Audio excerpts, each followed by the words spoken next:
Jésus, que le nom du Seigneur soit béni. Nous allons fermer les yeux et prier pour notre message du jour. Tu vas confier ton cœur à Dieu. Tu vas demander à Dieu de t'accorder la compréhension de sa parole. Et par-dessus toute chose, de t'accorder la force de pouvoir mettre en pratique cette parole. Il a vraiment choisi de pouvoir t'adresser ce matin. Alléluia. Tu vas demander à Dieu de te donner la connaissance, la compréhension de ce message qu'il a bien voulu t'accorder en ce jour. Prie le Seigneur. Prie le Seigneur. Seigneur, tu es vivant. Tu es puissant. Je te confie au roi des gloires ta parole. Qui est digne de l'esprit, de la source de restauration de notre foi. Je te prie, Jésus, de donner la compréhension de ce que tu aimerais que nous recevions de toi. Oh Jésus, toi le merveilleux Dieu, toi qui as pris nos péchés à la croix, toi qui es livré en sacrifice pour nous. Nous voulons bien nous confier à toi.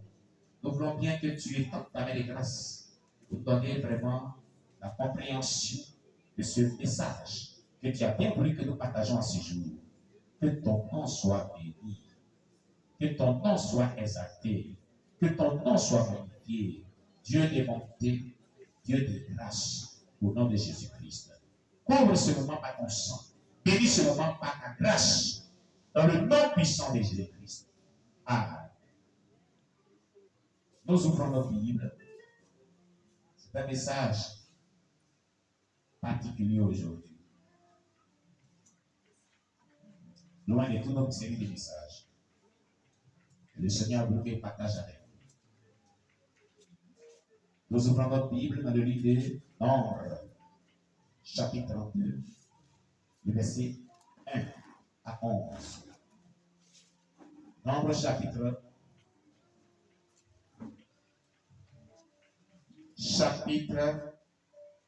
32, le verset 1 à 11. Prenez note toujours. Et après, alléluia, nous prendrons aussi le verset, 16 à 23. Alléluia. Après, nous allons prendre encore le verset 16 à 23. Donc, chapitre 2, toujours. Chapitre 32. Autant pour moi, chapitre 32. Alléluia. Gloire à Jésus-Christ. Alléluia.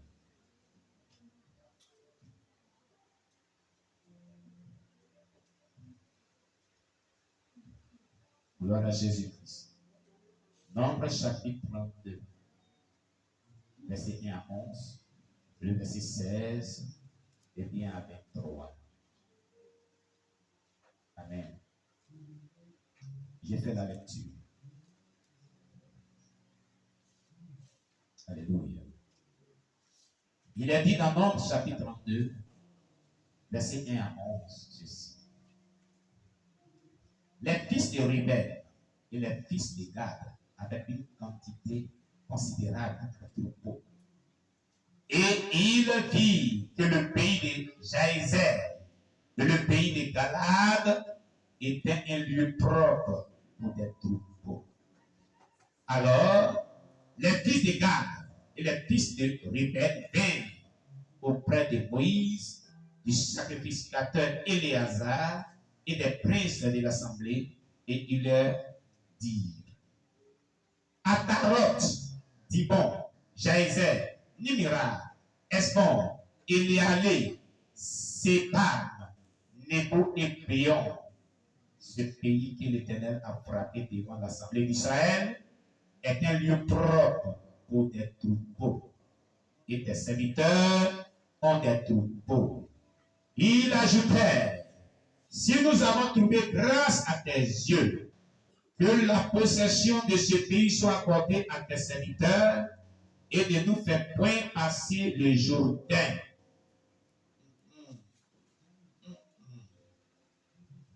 Moïse répondit au fils de Gad et au fils de Ruben, vos frères iront-ils à la guerre et vous resterez-vous ici? Pourquoi voulez-vous décourager les enfants d'Israël de passer dans le pays que l'Éternel leur donne? Ainsi firent vos pères quand je les envoyais de Kadesh-Barnéa pour examiner le pays. Ils montèrent jusqu'à la vallée d'Escol. Et après avoir examiné le pays, ils décourageaient les enfants d'Israël d'aller dans le pays que l'Éternel leur donnait. La colère de l'Éternel s'enflamma ce jour-là et jura en disant, ces hommes qui sont montés d'Égypte depuis l'âge de 25 ans et au-dessus ne verront point le pays que j'ai juré de donner à Abraham, à Isaac et à Jacob. Car ils n'ont pas suivi pleinement ma voie. Car ils n'ont pas suivi pleinement ma voie. Excepté Caleb, fils de Jéphunnée, le Kénésien, et Josué, fils de Nun, qui ont pleinement suivi la voie de l'Éternel. Amen. Bien-aimés, le thème de mon message que je voudrais partager avec toi, il est le suivant. Que tes péchés ne t'empêchent pas de rentrer et d'accomplir la volonté pleine de Dieu dans ta marche chrétienne. Que tes péchés ne t'empêchent pas d'accomplir et de rentrer pleinement dans la volonté de Dieu. Alléluia. Dans ta marche chrétienne. Alléluia. Il y avait un groupe de personnes parmi le peuple qui allait à Canaan. Dieu a dit depuis longtemps à leurs ancêtres que eux tous allaient se retrouver à Canaan.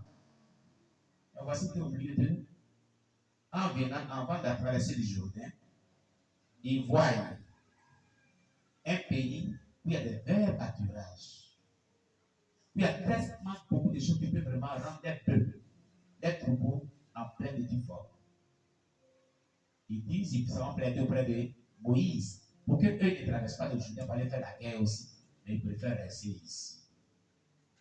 Sur le chemin du parcours du ciel, plusieurs personnes ont ce genre d'attitude. La convoitise les yeux les amène à tomber souvent dans le péché.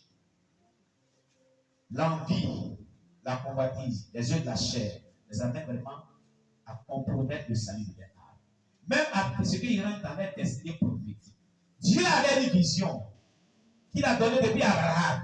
C'est de pouvoir mener ce peuple dans la terre promise, qui est Canaan, où coule le lait et le miel. Chemin faisant, les gens qui vont dans d'autres pays, ils ont vécu tout. Des bonnes terres, des lieux où les bœufs et les troupeaux peuvent vraiment s'alimenter, peuvent s'abreuver. Ils ont pris la vision que Dieu a donnée. Ils ont maintenant eu une autre vision. Ils préfèrent rester dans ces lieux-là. Alors, Moïse leur dit, pourquoi vous voulez détourner le peuple de l'objectif qui a été donné? Pourquoi vous voulez abandonner le peuple dans la guerre que vous allez faire ensemble? C'est pas ce que Dieu nous a dit. Ce n'est pas ce que Dieu nous a dit. Dieu interpelle les gens de ne pas se tromper de la vision que Dieu donne, de l'objectif que Dieu s'est assigné pour leur vie personnelle et pour la vie de la communauté chrétienne. Tu Tu comprends? Dieu a un objectif principal pour ta vie, le salut de ton âme. C'est pourquoi il s'est donné à la croix. Il ne faudrait pas qu'à cause de la convoitise des yeux, l'orgueil de la vie, que tu puisses te détourner de l'objectif que Dieu s'est assigné dans ta vie. Il ne faudrait pas qu'à cause des plaisirs de la terre, les plaisirs du monde qui sont éphémères, la richesse de la terre, la gloire de la terre. Jésus a dit que c'est il a un homme de gagner toute la gloire de la terre s'il perdait son âme. Tu vois que tout est beau, mais ce n'est que vanité. Ecclésiaste a dit vanité est vanité, tout est vanité. Nous sommes de passage sur cette terre.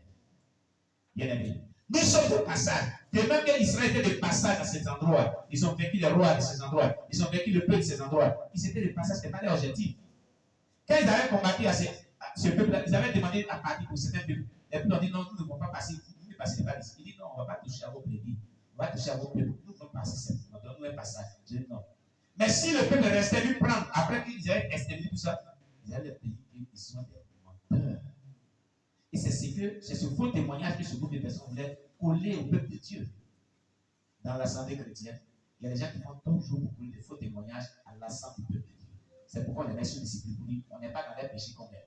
Qui sont en train de commettre. Nous ne sommes pas dedans. Ce sont ceux qui commettent les péchés. Ils doivent suivre sur discipline. On les débat de nous. Nous ne sommes pas comme eux. Vous comprenez?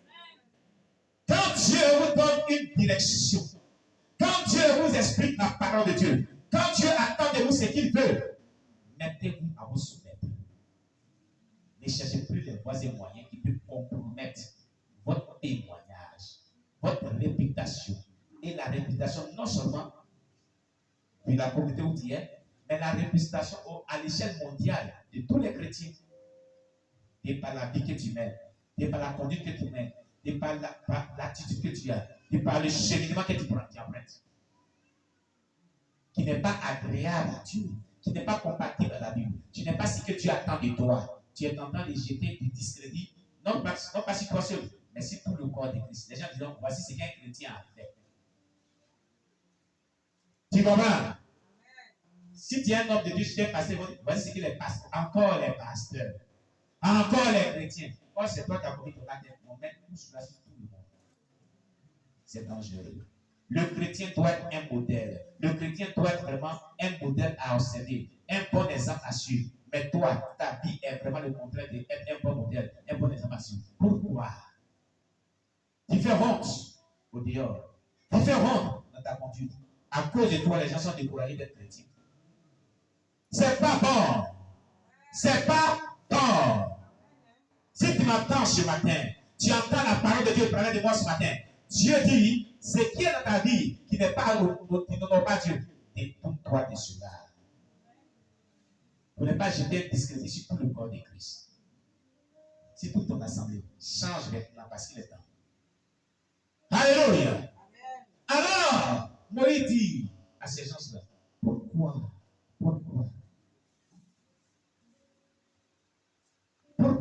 voulez-vous détruire le peuple? Dans le verset 8, dans le verset 6, il dit, il a dit, Moïse répondit aux fils de Gad et aux fils de Ruben, vos frères iront-ils à la guerre et vous resterez vous ici? Est-ce que c'est ce que Dieu a dit? Avant qu'on vienne dans ce lieu, depuis l'Égypte, Dieu dit va nous amener dans un lieu où coule le lait et le miel. Canaan, il n'a pas dit ce lieu. Quelque chose ce qui est beau dans ce lieu, quelque chose tout ce qui est là, écoute, ne restez pas, suivez-nous. Écoutez, moi mon Canaan c'était Galiwa. Il y aura mon témoignage. Quand j'ai prié le Seigneur pour savoir où je devais commencer l'œuvre, le Seigneur dit, va à Gagnoua. Va à Gagnoua. Il a fait une semaine de jeûne. Dans les une semaine, Dieu dit, va à Gagnoua. Je te veux à Gagnoua. J'étais à Abidjan. J'étais à Bobo, dans la commune d'Abobo. Et je priais. Dieu dit, je t'envoie à Gagnoua. Je t'envoie à Gagnoua. Sur le chemin de la volonté de Dieu pour ta vie, pour ton élévation, pour ton salut, pour ton bonheur, je trouverai toujours la tentation. Pour te faire distraire de l'objectif que Dieu veut que tu accompli sur la terre. Pour te faire descendre de la vision que Dieu te donne. Vous savez ce qui est venu premièrement? Hein? L'état vision. Voilà comment ça passe. Et j'attendais que Dieu me donne des moyens et tout le nécessaire. La force pour tout le nécessaire.